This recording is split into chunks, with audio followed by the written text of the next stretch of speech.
Salah seorang yang paling tepat disorot atas ketidaklolosan P3 nantinya kalau gugatan di MK juga tak lolos adalah Roma Hurmuzi.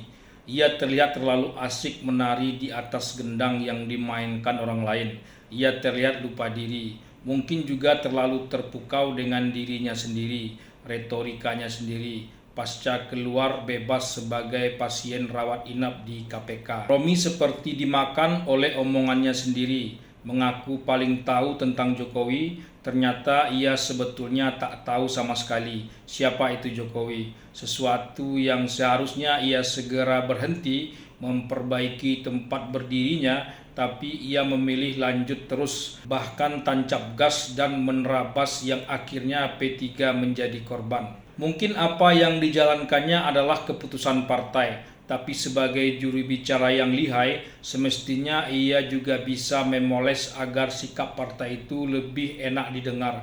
Alih-alih memoles, menghaluskan, justru ia terlihat mempertajam dan sengaja membenturkan. Awalnya, pertimbangannya terdengar cerdas dan brilian, tapi saat terjadi perubahan mendadak, bukannya prioritas menyelamatkan kapal dan para penumpangnya, ia justru berjudi dan melawan arus dengan dalih yang terlalu tinggi dan ideal seperti dalih yang dimiliki partai sebesar PDIP. Ia ikut-ikutan pula menyerang Gibran dan Jokowi secara membabi buta. Bahkan banyak istilah yang menyakitkan justru keluar dari mulutnya daripada PDIP sendiri, dan ia terlihat bangga dengan istilah-istilah itu. Misalnya, putusan MK berupa kado spesial atau istimewa dari paman untuk ponakan.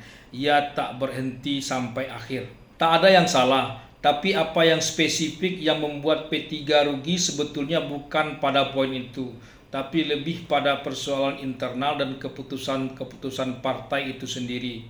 Romi seperti menikmati panggung media yang memang hiruk pikuk. Ia hanyut dan tenggelam, tanpa sempat lagi berpikir buat kemaslahatan partai.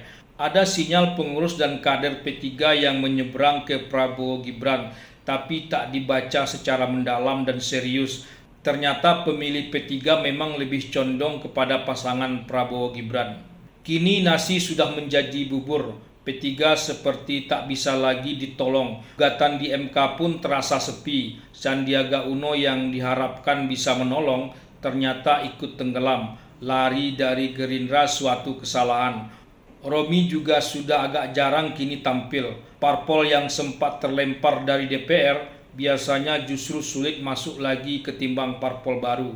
Bahkan cenderung makin terpuruk seperti halnya Hanura dan PBB.